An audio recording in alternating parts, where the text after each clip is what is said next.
உங்களுக்கு ஒரு கேள்வி. இப்போ என் கைக்குள்ள ஒரு பட்டாம்பூச்சி இருக்கு. அது உயிரோட இருக்கா? இல்லை இறந்திருக்கா? இந்த கேள்விக்கு நீங்கள் பதில் சொல்கிறதுக்கு முன்னாடி, சின்ன வயசுலேருந்து நமக்கு மொட்டை போடுறது, காது குத்துறது, வேண்டுதல், நிச்சயதார்த்தம், கல்யாணம்னு நம்ம வாழ்வோட ஏதோ ஒரு கோவில் பின்னி பிணைஞ்சிருக்கும். அந்த கோயில்களை எல்லாம் பார்த்த கடைசி தலைமுறை நாம தான் இருப்போம். இன்னும் 50 வருடங்களில் இந்த கோவில்கள் எதுவுமே இருக்காது. அதிர்ச்சியாக இருக்கா? கொஞ்சம் யோசிச்சு பாருங்க. இத்தனை வருடங்களில் புதுசாக வேற ஏதாவது கோயில்கள் உருவாகி பார்த்துருக்கீங்களா? மாட்டீங்க. குறைந்தபட்சம் நம்ம உண்டியலில் போடுற காணிக்கையெல்லாம் எங்கே போகுதுனாவது யோசிச்சிருக்கீங்களா? இதெல்லாம் இந்து அறநிலையத்துறை கைக்கு போகுது. அரசாங்கம் நம் இந்து கோவில்களை மட்டும் அதன் கட்டுப்பாட்டில் வச்சிருக்கு. ஒரு அரசாங்கம் நம்மளோட கோவில்களை எடுத்து நடத்துறதுல என்ன பிரச்சனைன்னு கேட்குற ஒரு அப்பாவி இந்துக்கு தெரியல இது நமக்கு இழைக்கப்பட்டிருக்கிற அடிப்படை உரிமை மறுப்புன்னு. நம் நாடு மதசார்பற்ற நாடு அப்படின்னா அரசாங்கம் மதங்களை போதிக்கக்கூடாது, மதம் அரசாங்கத்தில் கலக்கக்கூடாது. இது மற்ற எல்லா மதங்களுக்கும் உண்மை. எந்த மதத்தோட வழிபாட்டு முறையிலேயோ வழிபாட்டு இடங்களிலேயோ தமிழக அரசு தலையிடலை. ஆனால் இந்து கோயில்களை மட்டும் கைப்பற்றி வச்சிருக்கு. தமிழக அரசு ஏன் இந்து கோயில்களை மட்டும் தன் கட்டுப்பாட்டில் எடுத்துச்சு? ஏன் மற்ற மதங்களோட வழிபாட்டு தலங்களை எடுக்கலை? தமிழக கோயில்களை முதல்ல தன் கட்டுப்பாட்டில் எடுத்தது நம்ம அரசு இல்லை, நம்மை அடிமைப்படுத்த வந்த ஈஸ்ட் இந்தியா கம்பெனி தான். 1817 தமிழக கோயில்களில் உள்ள நகை மற்றும் சொத்துக்களை அபகரிக்க கோயில்களை ஈஸ்ட் இந்தியா கம்பெனி தன் கட்டுப்பாட்டில் எடுத்துச்சு. 1959 ஆண்டு இந்த சட்டம் பல்வேறு மாற்றங்களுடன் இப்போ இருக்கிற இந்து அறநிலையத்துறையாக மாறி கோயில்கள் மேலே தன் ஆதிக்கத்தை செலுத்திக்கிட்டு இருக்கு. இப்படி தமிழக அரசு தன் கட்டுப்பாட்டில் 44,000 கோயில்களை வச்சிருக்கு. சரி, தன் கட்டுப்பாட்டில் உள்ள கோவில்களையாக நல்லா பார்த்துக்கிறாங்களான்னு பார்த்தா அதுவும் இல்லை.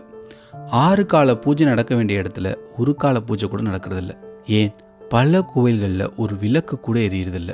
இதெல்லாம் கேட்டால் இந்து அறநிலையத்துறை தன்னிடம் உள்ள 44,000 கோவில்களில் 34,000 கோவில்களுக்கு வருடத்திற்கு 10,000 ரூபாய்க்கு கீழே தான் வருமானம் வருதுன்னு சொல்லுது. அப்படின்னா தினமும் 27 ரூபாய் வருமானம். ஒரு பிச்சைக்காரனுக்கு கூட தினமும் குறைந்தபட்சம் 50 ரூபாய் கிடைக்கும். அதைவிட குறைந்த வருமானத்தை 34,000 கோயில்களுக்கு கணக்கு காட்டுது அரசு.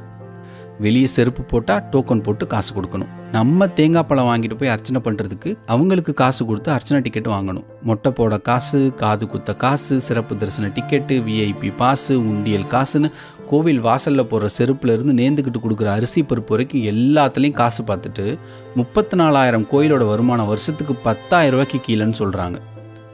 நல்ல வேலை, பூசலார் தன் உள்ளத்தில் இறைவனுக்கு கோயில் கட்டினார்.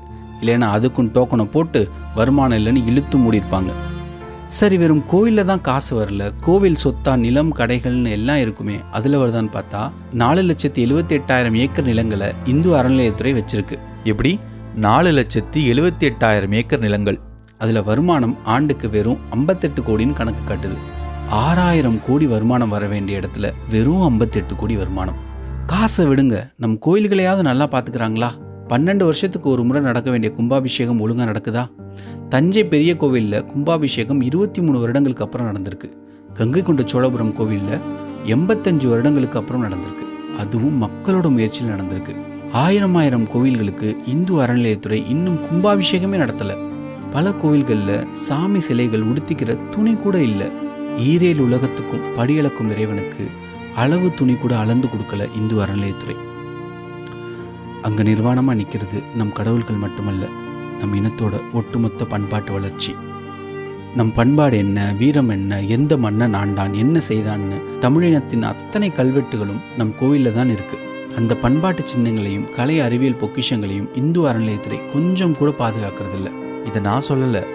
இப்போ 2017 ஐநா சபையோட கலாச்சார அமைப்பு தமிழக கோவில்களில் இருக்கிற சிற்பங்கள், கலைத்தூண்கள், பழைய ஓவியங்கள் எல்லாத்தையும் ஆய்வு செஞ்சு இந்து அறநிலையத்துறை வரலாற்று சிறப்புமிக்க கோவில்களை மிக கடுமையாக சிதைச்சிருக்குன்னு மெட்ராஸ் ஹைகோர்ட்டுக்கு ரிப்போர்ட் கொடுத்துருக்கு. இந்த கோவில்கள், சிற்பங்கள், சிலைகள் எல்லாம் ஒரு நாளில் உருவானதில்லை, ஏன் ஒரு நூற்றாண்டில் கூட உருவானதில்லை. பல ஆயிரம் வருஷங்களாக நம் முன்னோர்கள் தன் உயிருக்கும் மேலே மதித்து உருவாக்கி பாதுகாத்தது. இத்தனை ஆயிரம் ஆண்டுகள் இடி, மழை, புயல்னு பலவிதமான இயற்கை பேரிடர்களை தாங்கி நின்ற நம் கோவில்களுக்கு இந்த 60 வருஷம் இந்து அறநிலையத்துறையின் ஊழலை தாக்குப்பிடிச்சு நிற்க தெரியல. கடந்த 25 வருஷத்தில் தமிழக கோவில்களில் இருந்து மட்டும் 1200 கடவுள் சிலைகள் திருடப்பட்டிருக்கு. அப்போ 25 வருஷத்துக்கு முன்னாடி அதுக்கெல்லாம் கணக்கே இல்லை. அதில் வெறும் 18 சிலைகள் தான் கண்டுபிடிக்கப்பட்டிருக்கு. 44,000 கோவில்களில் 11,500 கோவில்களில் தான் சிலைகளை பாதுகாக்க தனி அறையே இருக்குதான். அப்போ மற்ற கடவுள் சிலைகளோட கதி? 1947 நம் தமிழகத்தோட மக்கள் தொகை 3 கோடி. அப்போ நமக்கு 45,000 கோயில்கள் இருந்தது. இப்போ மக்கள் தொகை 7,5 கோடி. குறைந்தபட்சம் நமக்கு 1,00,000 கோயில்களாவது இருந்திருக்கணும். ஆனால் இன்றைக்கும் 44,000 கோயில்கள் தான் இருக்குது. அதுலேயும் 34,000 கோவில்கள் அழியும் தருவாயில் இருக்குது. இப்போ நான் உங்ககிட்ட முதல்ல கேட்ட கேள்விக்கு பதில் சொல்லுங்கள். என் கைக்குள்ளே ஒரு பட்டாம்பூச்சி இருக்குது. அது உயிரோடு இருக்கா, இறந்து போயிருக்கா? நீங்கள் உயிரோடு இருக்குன்னு சொன்னால் என் கைக்குள்ளேயே அதை நசுக்கி இறந்து போச்சுன்னு காமிப்பேன். நீங்கள் இறந்து போச்சுன்னு சொன்னால் என் கையை திறந்து பறக்க விட்டு உங்களை தோற்கடிப்பேன். இப்படி ஒரு உயிரை பிடிச்சு விளையாடுற விளையாட்டை தான் இந்து அறநிலையத்துறை நம் கோவில்களை தன் இரும்பு கரத்தில் பிடிச்சு வச்சு விளையாடிக்கிட்டு இருக்கு. அரசாங்கத்தோட கைகளில் இப்போ சிக்கியிருக்கிறது பட்டாம்பூச்சி உயிர் இல்லை, நம் ஆன்மா, நம் கோவில்கள். இப்போ நாம் நம் கோவில்களை இந்த அடிமைத்தனத்திலேருந்து மீட்கலைனா நம் கோவில்கள் அழிந்து போகும். கோவில் அடிமை நிறுத்து.